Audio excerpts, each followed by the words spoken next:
Sawan finished rank 37 last season with Zap Root Riders. So, is this army back, or is Sawan just too OP?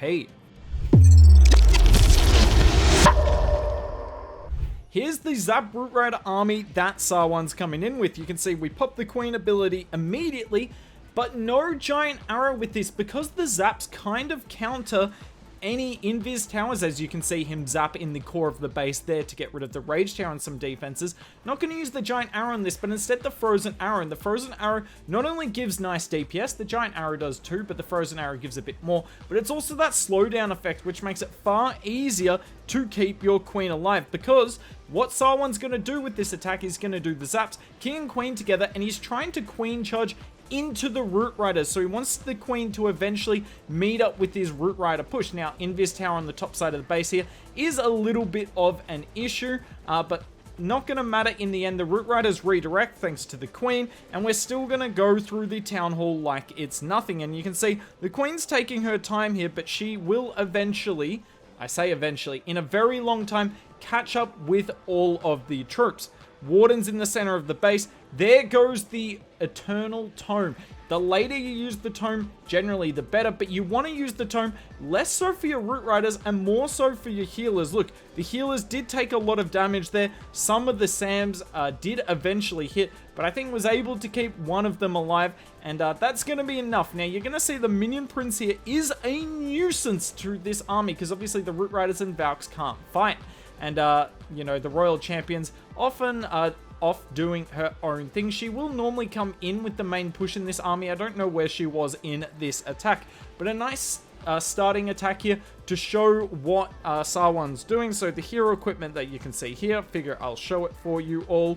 Strong hero equipment, not maxed though, and he still finished rank 37. I'm sure you're all wondering, how does Zap Root Rider go on a base like this? Because I mean, this base style was the meta last season. These isolated Town Hall compartments, not even with an Invis Tower there as much. You saw more bases where it was just the Town Hall, sometimes a monolith as well. But worth noting here, on this account of Sawan's, this is an ult of his, running the Giant Gauntlet and the Rage Vial. And if you'd like me to do a video on the Giant Gauntlet, let me know down in the comments below. I've been using the Giant Gauntlet with my Warden Charge Rocket Balloon attack, and I kind of like it.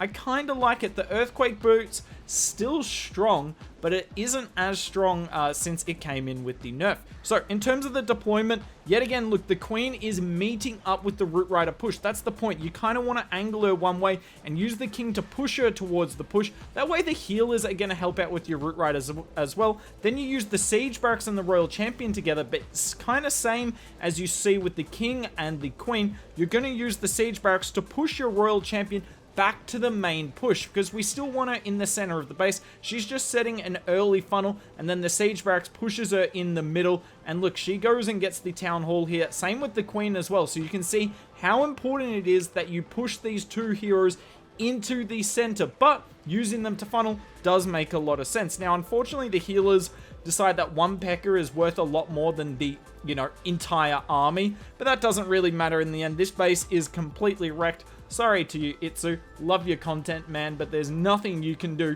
to stop this army, even with what looks like a very, very maxed out base. I can't wait till I get maxed out this far, but I'm still a couple of months away with that, with all these superchargers. But you can see most of the Root Riders are up here. I think he had 4 in his army. Let's see what he's bringing in the Clan Castle right here. Is he bringing more Root Riders? Nope. 5 Valks and 5 Sneaky Gobs. I kind of like that to clear up the trash on the outside of the base very quickly. Let's talk about the spell comp now. So, Sawan is running 6 Zaps and 1 Quake. Now, you can get most of the defenses on the base with that. I believe the only defense you can't get is the Ricochet Cannon, but let me know down below if I'm wrong, because I haven't done much Zapquake, because, well, Zapquake kind of died at Town Hall 17. I didn't really know it was a thing, particularly Zap Lalo, obviously. But let me know down below. I'm pretty confident it's just the Ricochet Cannon that you won't be able to get down. Maybe the geared up multi-archer towers or expos, but I still doubt that. Let me know. Someone in the comments can confirm it. But yeah, 6 Zap, 1 Quake should be enough to do most of the defenses. Just keep in mind, if there's a ricochet cannon, I'm pretty sure it won't get that down. Now, yet again, we've got the Siege Barracks and the Royal Champion on the flank. I think the Royal Champion's going to get kind of hung out to dry here, but we're still going to get her in the Warden ability. Beautiful Warden ability there. Keeps the Royal Champion alive without using her ability. Unfortunately, the King is all the way over there by himself, and yeah, there's not much he can do. The Royal Champion still got the Spirit Fox, and as long as you got the Spirit Fox on her, she is safe.